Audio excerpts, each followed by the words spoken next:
The future has arrived. As the world and humanity itself moves faster and faster into unimaginable possibilities, old institutions that built connection and shaped our sense of meaning are falling by the wayside. In their wake, profound questions about ethics, our purpose, and spirituality demand new answers. Join your host, Scott Mason, in Season 2 of the Purpose Highway podcast. We will explore how these social changes will revolutionize our society. We will learn how they impact our own search for connection and meaning. And we will hear stories of influencers whose lives have had radical change from the inside and found profound connection to others and themselves through a new definition of meaning. The future has arrived. Are you ready?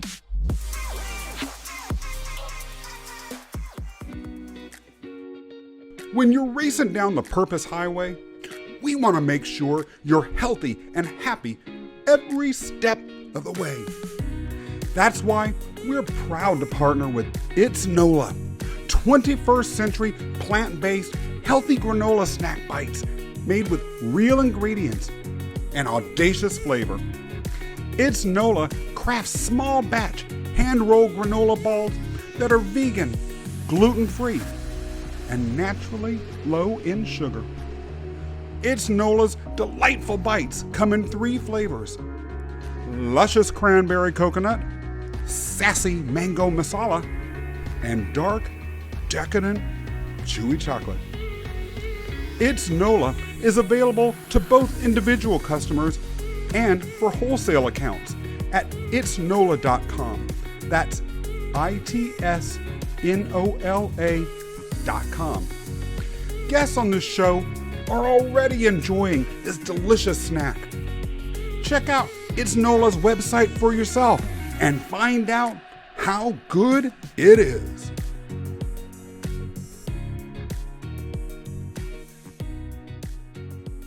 Hello everybody, it's Scott Mason, revving up for another race down the Purpose Highway.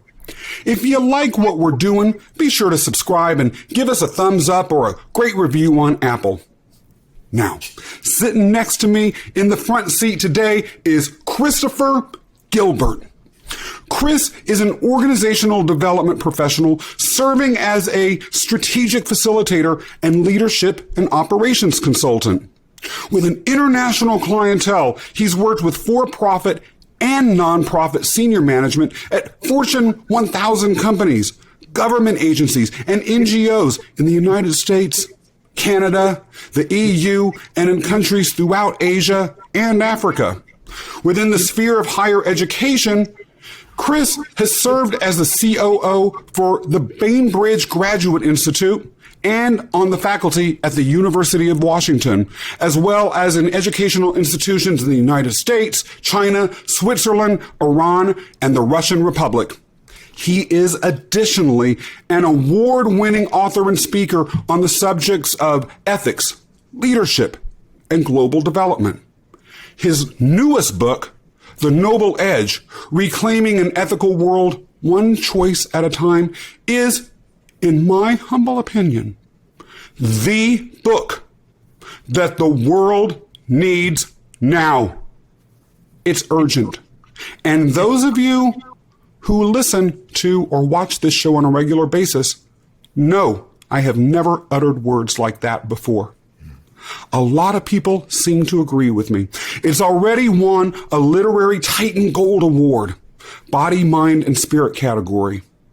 It's won Pinnacle Book of the Year Award, Hollywood Book Festival Award, International Impact Award for Leadership, and the Paris Book Festival Award for Best Business Book. By the time this conversation is done, I believe everyone watching or listening will understand why. In the meantime, Chris, welcome to the show. Scott, thank you so much. It's a real privilege. I appreciate the opportunity. We are very excited to have you. I'm going to start by talking to you a little bit about the underlying thesis of the show, which is a silent revolution in thought. The old institutions, in particular, religious institutions that have governed our cultures in the spheres of ethics, morality, connection to purpose are, in many parts of the world, including the United States, on the cultural and intellectual precipice. And many say they may be altogether gone pretty soon. As I read your book, The Silent Revolution presents a massive opportunity. It's a transformative moment. But before we get into why, or why not, can you explain to us the difference between morality and ethics? Absolutely. Good question. I think the best way to think about morality is that it is the guidelines, the guideposts that tell us in our cultures, in our groups, in our families, what's right and what's wrong. And ethics are the actions we take after we evaluate that set of standards that we're using. So maybe the easiest way to think about it is that morality is in the talking. What we agree are the rules that we're going to follow. And ethics are in the walking, in the actions. And both of those are particularly important when you're thinking about trying to make an ethical choice. I asked that question because as I read your book, through the lens of the implication that it has for the silent revolution, I couldn't help but wonder, were these old institutions that, based on the data that's out there, fading away or at least limiting in their popularity, ever truly places for ethical guidance? Or were they really only addressing morality, even if we as a culture or they themselves conflated the two? And why or why not?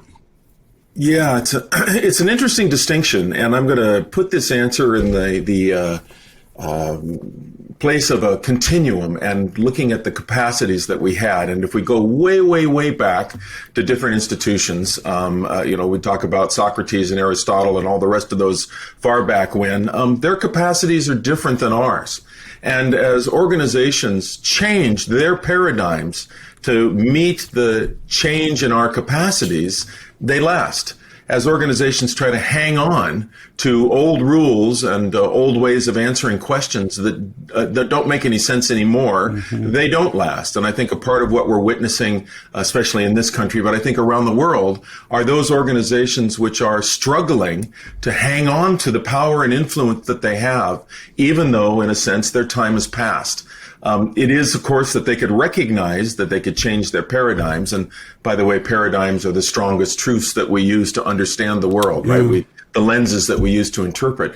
They can change those paradigms, but I think, unfortunately, sometimes they're so set in the ways that they think, and they're so involved in the power and influence they want to maintain.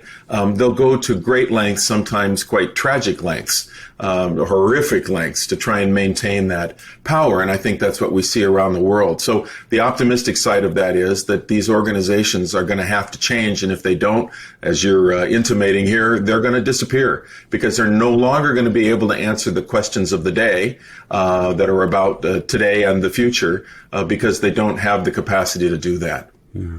I would even argue that as we change our paradigms, not only are they no longer answering the questions, but many people would say that they are perpetuating actual immorality and supporting choices that are profoundly unethical.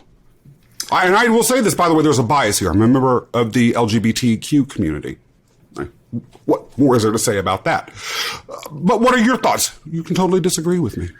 No, I think you're absolutely right on. I think, again, that what happens as our capacities as individuals and as societies grow, we find that the old paradigms no longer answer the new questions.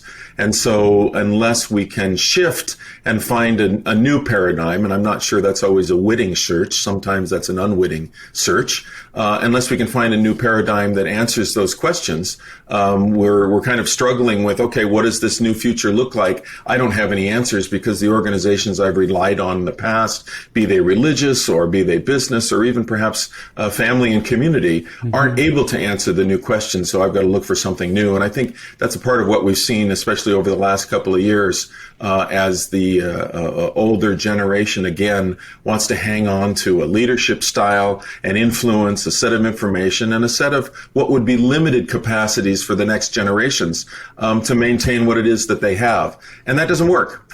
We've got to see change because the questions we have are different, distinct, and much more complex than they used to be.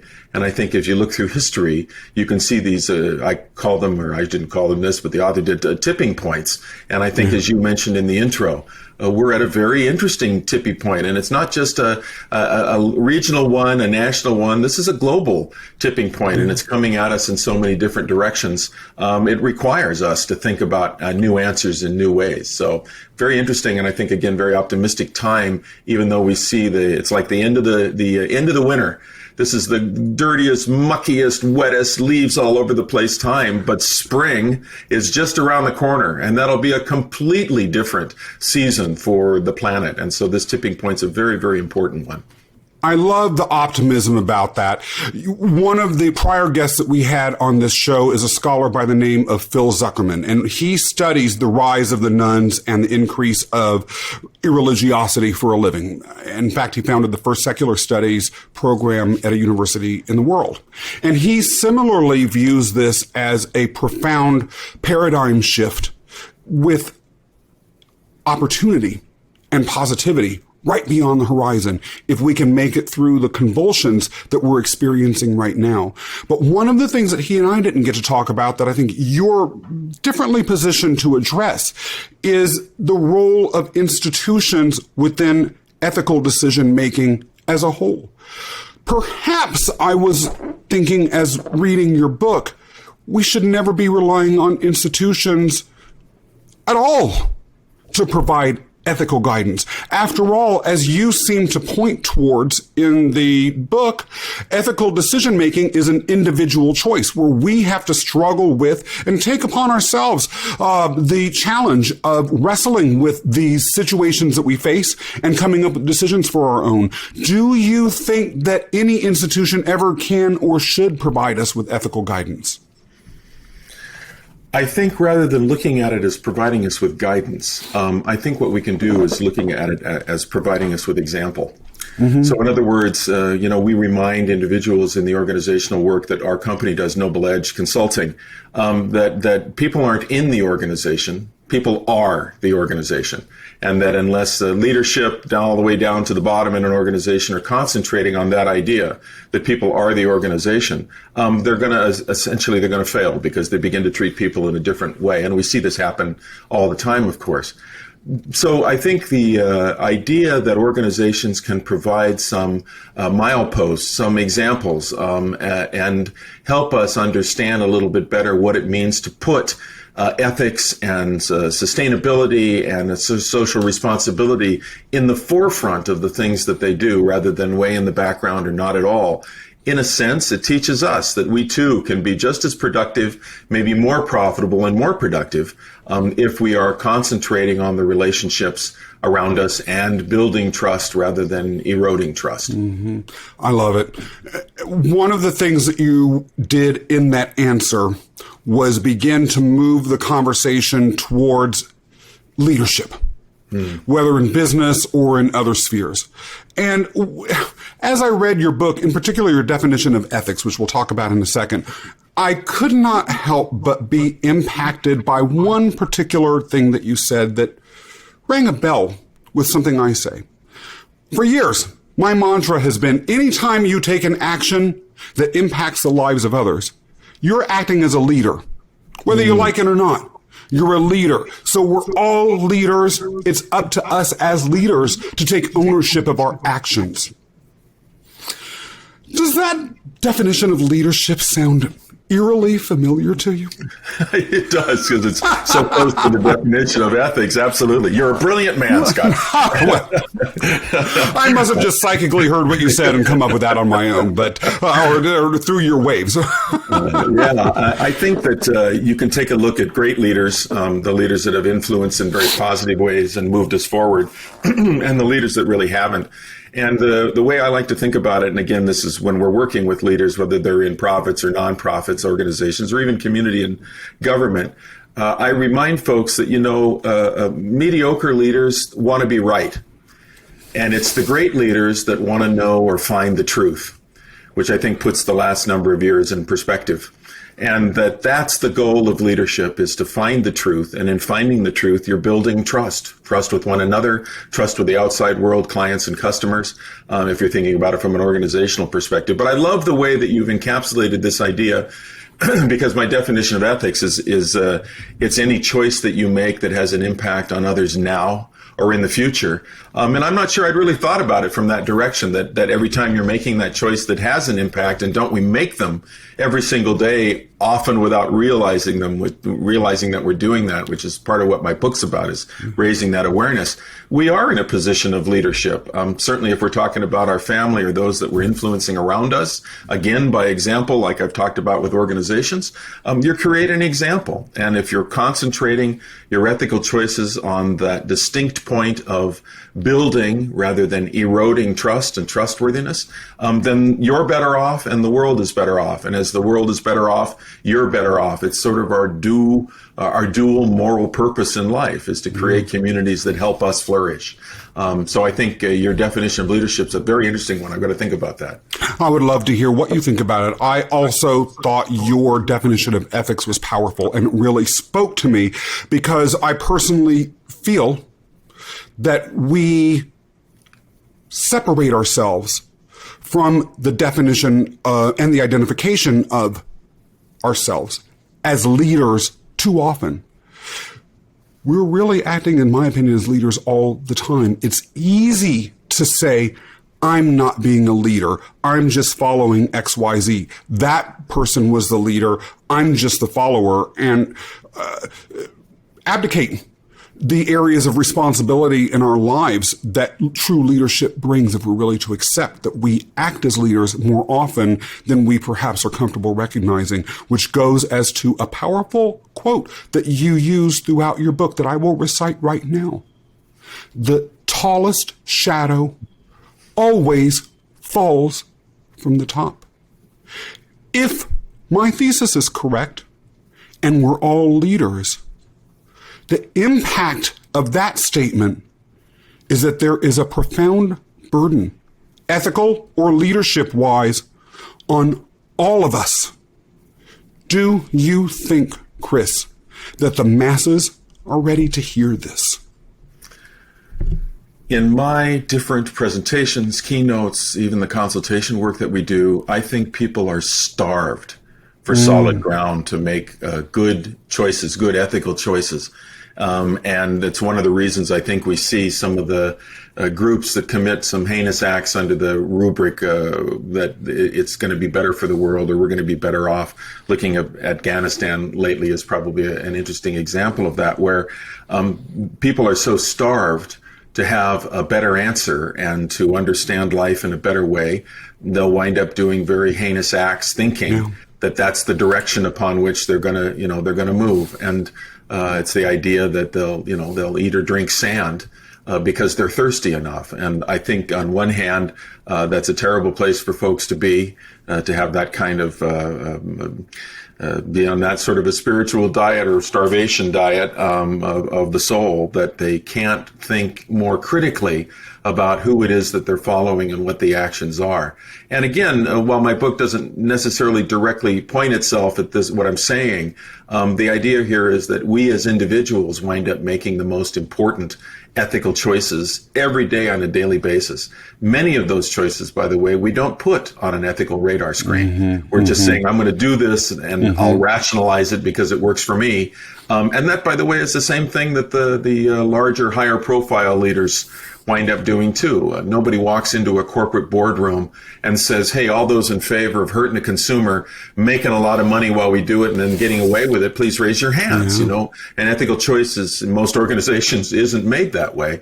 Same too with us. We'll make a choice and we'll justify that choice for some rationale that we've got without sometimes even thinking that we've had an impact on others around us. So this book is meant to raise the level of awareness that in some senses we already have, certainly with the people that we love that are around us, where we're more cautious perhaps about the things that we do because we recognize our impact on our loved ones. Not always, but that maybe give you an insight to the idea that we can enlarge that vision of who it is that we should build trust with.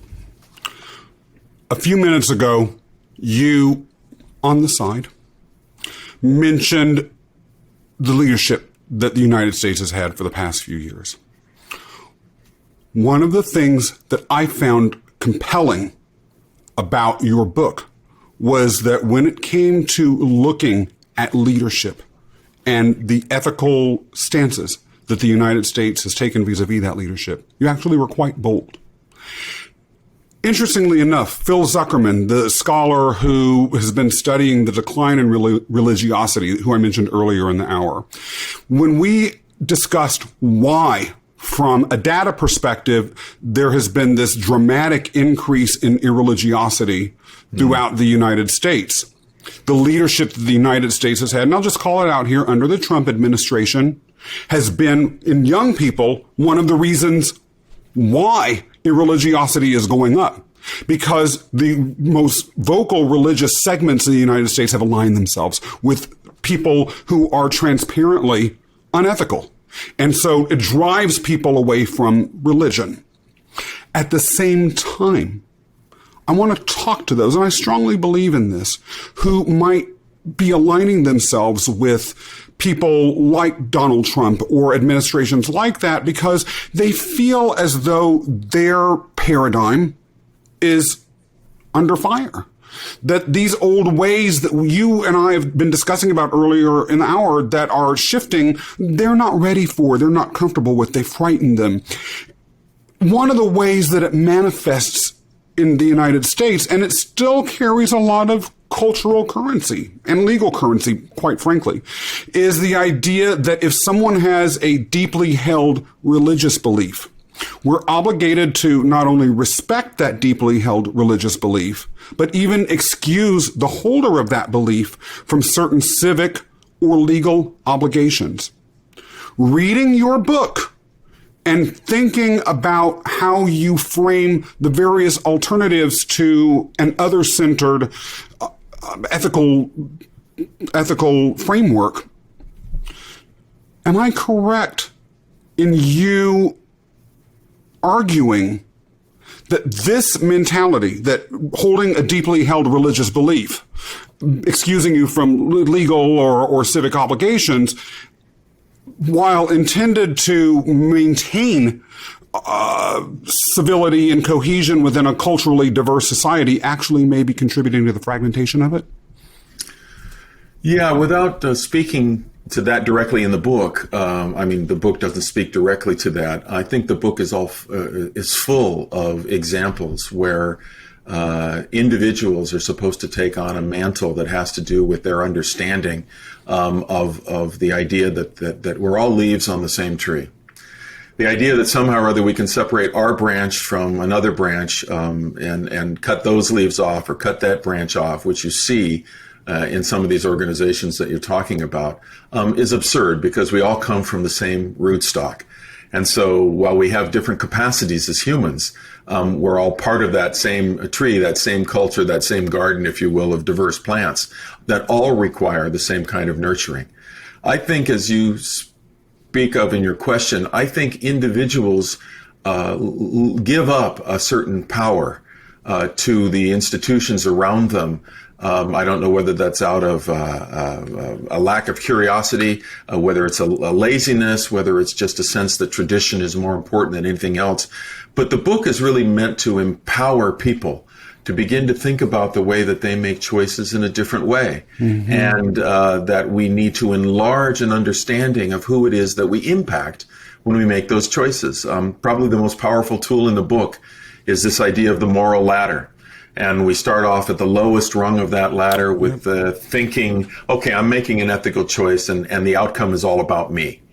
And I'm either looking for a reward in that choice or I'm going to avoid punishment in that choice. And I think with some of the leadership that you've mentioned, that's part of the problem. They're sitting there at the lowest rung of the ladder worried about me. Yeah. If we step up that moral ladder to the second step, we begin to take others into account. The second step is the outcome of my ethical choices. It's about some of us. Yeah. But that's generally the people that we are akin with, that think like us, that we want to belong to, whether it's a group that we're part of, whether it's our neighborhood, whether it's our family, whether it's our nation. That's a subsection of, or subsect of all of the people that are out there that we need to be concerned about. At its highest step, so this is where the paradigm, I think, is really shifting and has for a number of decades. We're just seeing it more and more in pointed ways now.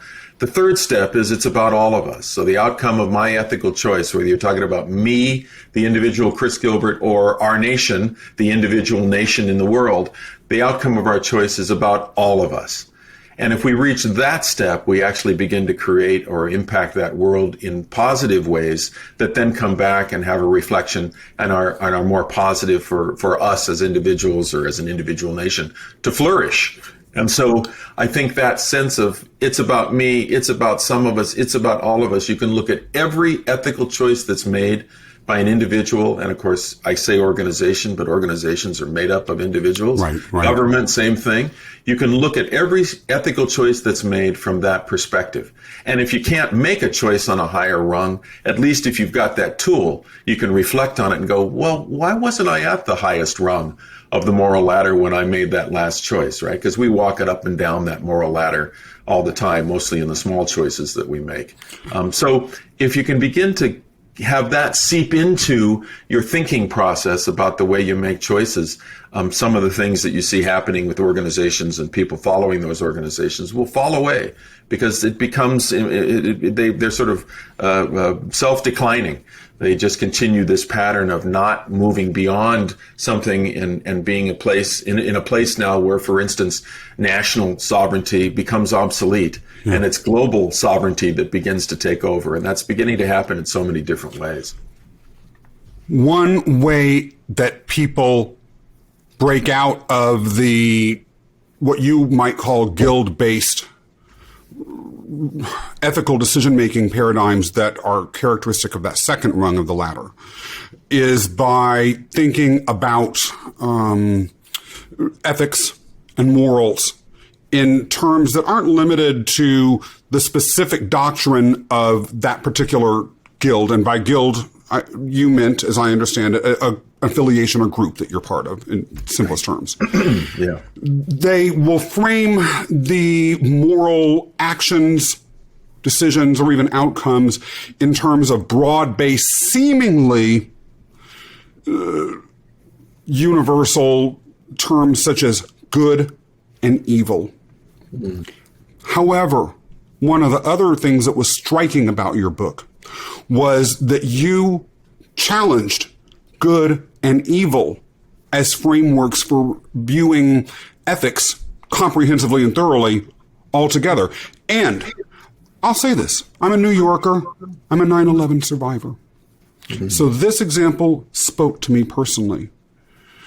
You used as an example the language and discourse and thinking that was centered around the actions of the terrorists that attacked the World Trade Center as an example of the risks, or at least the intellectual challenges that come with framing things in terms like good versus evil. For those who were not around at that time, after the World Trade Center was attacked by terrorists and it collapsed and the Pentagon was also hit, the leadership of the United States used highly moralistic language in terms of good or evil to describe the terrorists and those that sheltered them. The most famous term that came out of that was an axis of evil that described the countries of Iran and Iraq and North Korea as evil. And it almost went without saying that Middle Eastern leaders like Saddam Hussein and the terrorists themselves, not to mention the Taliban that hosted them, people didn't even question. They were evil. The old institutions and the myths that they were built on existed in no small part, I will argue, Chris, to discern good from evil. And so many of the mythical narratives that our society was built on are about the battle between good and evil. If these frameworks have existed in those terms for so long, what exactly is your issue with seeing some things just as good or evil? Mm-hmm. Yeah, it's a very limiting lens to think about it as only, the right and left or black and white, whatever terms you want to use. And I think that in the past, so we're talking now where your cultures have created this idea of good and evil, and we see it through the movies that we have that are, opening today. It's an interesting topic. It's an interesting way to think about how your good is battling evil. But it's really quite a small understanding about what makes people do something wrong and what makes people do something right. There are evil things that happen, don't get me wrong, and there are good things that happen. But rather than thinking about this as this person was evil and committed some ethical fault, and by the way, this gets into what I call in the book the ethics out of body experience, where somehow we absent ourselves from possibilities that we see high-profile people making terrible mistakes and costing millions of dollars and thousands of jobs. And we ourselves, we look at it and go, oh, gosh, that's an awful thing, and he's an awful person. And I myself would never, ever make a choice like that, right? All while we're downloading illegal software, fudging on our taxes, cutting someone off on the freeway, secondhand smoking, all the things that we probably don't put in on an ethical radar screen. Mm-hmm. And when people think about evil or think about the bad choices that have been made, they often go to the high-profile cases and miss the idea that it's all the little choices that we make every day that build up to the largest offenses. Rather than using good and evil, the alternative that the book provides is the idea of our higher nature and our lower nature. And you can look through time at how important it was that we had a lower nature. For instance, emotions like jealousy or greed, which serve no purpose today. But at the time, 2 million years ago, 1.5 million years ago, however long you want to go back, were very important to our survival, to the survival of our tribe, to the survival of our family. If I didn't have it, I had to take it. And now I've got a resource that I need. But all of those things, even though they were so important to us so long ago in our survival, begin to fade as our capacities grow. And as we begin to understand jealousy and greed, for instance, aren't really getting us anywhere, because I can gather as much as I want, and I can live up in a golden castle on the top of a hill and shut all the gates and be self-sufficient. Yeah. But I have to look out the windows. Yeah. And I see everyone down below that aren't in golden castles not surviving, or babies in anguish, or families breaking up, or, the way that the world really is. And even my life, when I think I'm segregated, no man is an island, no person is an island. I think at least they're a peninsula. So you're connected. And so there's an understanding that I think is beginning to seep into the self-sufficient and the wealthier, those that have and don't, that really has to do with this idea that I'm responsible for not just my family and me, but the groups around me, my city, my state, the nation. And by the way, if I've got enough influence and I think I can do something about it, really the world, at least to get rid of the disparities that we've got. So if we put ethics in the perspective of good and evil, I think we miss out on the idea that all of us are in this continuum. Mm-hmm. And sometimes I make higher nature choices, and sometimes I make lower nature choices. And my hope is that over time, I'm trending towards the high end of that continuum and away from the lower end of that continuum, even though around me, we can see people that buy into the lower end and continue to think it's about me. This is good for me. I'll do this. I love, by the way, as a not so irrelevant aside, that a minute ago you used the example of illegal downloads of movies or other intellectual property. And the reason why I like that is it's relates to, well, there's a number of reasons why I like it. It's a very relatable, sort of small scale, seemingly small scale ethical infraction that people commit. It ties into actually an article I was reading yesterday that I wanted to just talk to you about, because that article and your book together pointed to an interesting conundrum that I wanted you to address.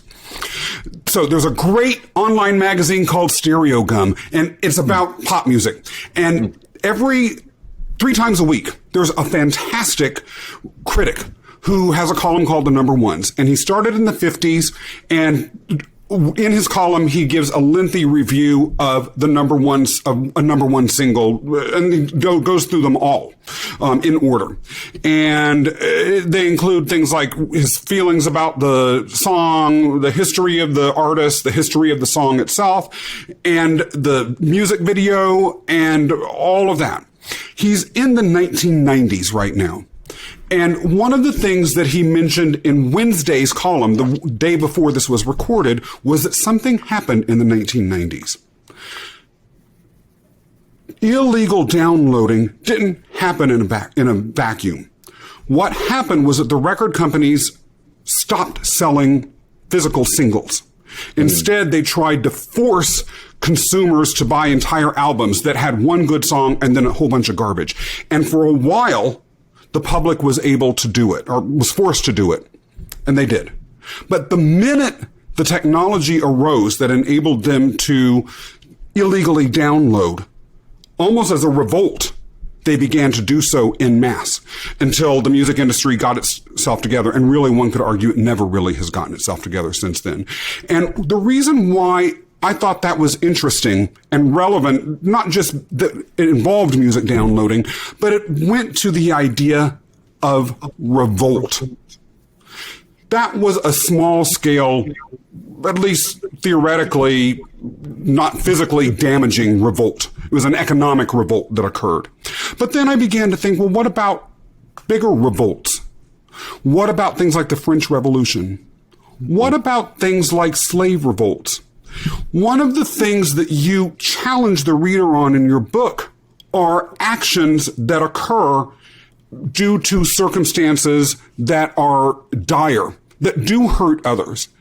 It almost, and in the book, you talk about the more classic example of the person who has to steal bread, which is a clear ethical violation because they're starving. And then you do specifically say, well, there are systems that are in place that may need to change. And part of what we would need to do as a society is work to change those systemic problems that lead to people feeling like they have to commit this grave ethical violation.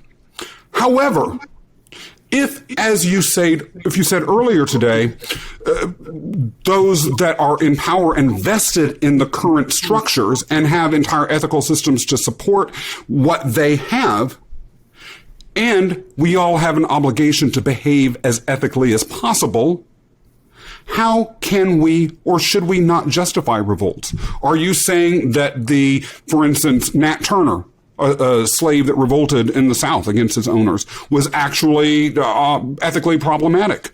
Some people might have a problem with that. Some people might push back even against the illegal downloading argument based on facts like that it seems as though what you're prohibiting from an ethical perspective are revolts. What are your thoughts on that? Yeah, the extreme cases. So slavery is an interesting example. When enough people took on the slaves' perspectives and the slaves' understanding and the slaves' idea of revolting against the circumstances they were in, we went to war. Enough people took on that mantle, wittingly or unwittingly, that we went to civil war with one another to try and stop that system from operating. I'm reminded of that quote from Gandhi about whether people should take on the circumstances at that time in World War II of killing Hitler to stop the war. And he was talking about nonviolent revolutions to do such a thing, and that it would take so much longer in that circumstance to do it, rather than focusing on an individual and going after that individual. It had to be systemic. I think there's a real wisdom in that answer. Do we need people that ask the right questions and move us to a different place? Absolutely. Do we need people to take actions based on those questions to move us in a different way? Yes. Are there extreme circumstances where injustice or violation of natural rights are occurring, where it may require us to go further than we think ethically? I think the answer to that is yes, and I would argue that these things are ethical. There's no more controversial subject than the one you raised when we're talking about ethics and this idea of living at the top of the ladder, that you've got starving children that you need to feed, and there's food rotting on the neighbor's front lawn next door, and of course you're morally justified in going to steal that food. And I think the book points out that, it's interesting, we act, and all of the great religious traditions, by the way, have had essentially what the Christians have called the 10 Commandments. Yeah. And one of those commandments is thou shalt not steal. Yeah. And my book sort of humorously says, but we act as though Moses came down off the mountain with the 10 suggestions. Not the 10 Commandments. Yep. And that thou shalt not steal does not have a bunch of caveats, A through Z, as in thou shalt not steal except A, except B, except C, except D. It truly is thou shalt not steal. Now, could I make the choice, if my children were starving, not to take that bread off the neighbor's lawn? Probably not. I would probably look at it and say, my children surviving has got to be more important than everything. And I would forget that I'm taking somebody else's something, and maybe they were going to use it to feed 6 kids instead of the 2 that I have. Maybe they're going to use it to feed other families that have more children in worse conditions. I completely make that irrelevant to my need, and this is the it's about me or it's about some of us level, to steal the food. Now, that doesn't mean if I take the food, I shouldn't also be thinking, there's something wrong with the system that somehow placed me, and maybe I'm responsible for this too, placed me in this position where I have to steal food to feed my family. What are the obligations that the system has, since there isn't just one of us and one family on the planet dividing food, that we need to think about, so that there are, in a sense, safety nets that would help me not make a worse choice in having my kids die than stealing the food that's there. And we saw this with Hurricane Katrina, where the government actually said that it was all right to break into food storage lockers, when the situation was so dire, and take the food. Now, I don't know that the people that owned the food in those lockers were compensated. I've never looked this up. I probably ought to. That's an interesting question. Yeah, but I think at that point you even see society saying, this situation is so dire, it's all right to take the food. But in a sense, we've seen a morality created that says, this needs to be taken care of right now, and we need to think about the possibilities of a system where no one ever has to think about that set of circumstances again, right? So the book really tries to create that sense of responsibility in people, that even if the cost of making a decision at the top of the moral ladder, it's about all of us, is so high, like in this case, your children dying or victims of Hurricane Katrina dying because they don't have food, that we can't make that choice. We have to actually step down the second rung. It's about some of us, let's feed some of us. We still are obligated to think about the system that created that circumstance where I have to step down and make a lower level choice. The insights Christopher gave today have been incredible, but this is only the first of a 2-part conversation with Christopher. Next week, you're going to hear a discussion that goes into a lot more depth about the moral ladder and what it means for our own decisions that we make every single day. We're going to talk about spiritual intelligence, what it is, and how we use that to help us make ethical decisions. We're going to talk about the myths that we tell ourselves and what it means when we're not honest and true to ourselves about who and what we are in the world. And finally, we're living in a world where a lot of the so-called moral arbiters that have historically told us what's right and wrong are fading away. How do we make decisions that are ethical without them telling us what to do?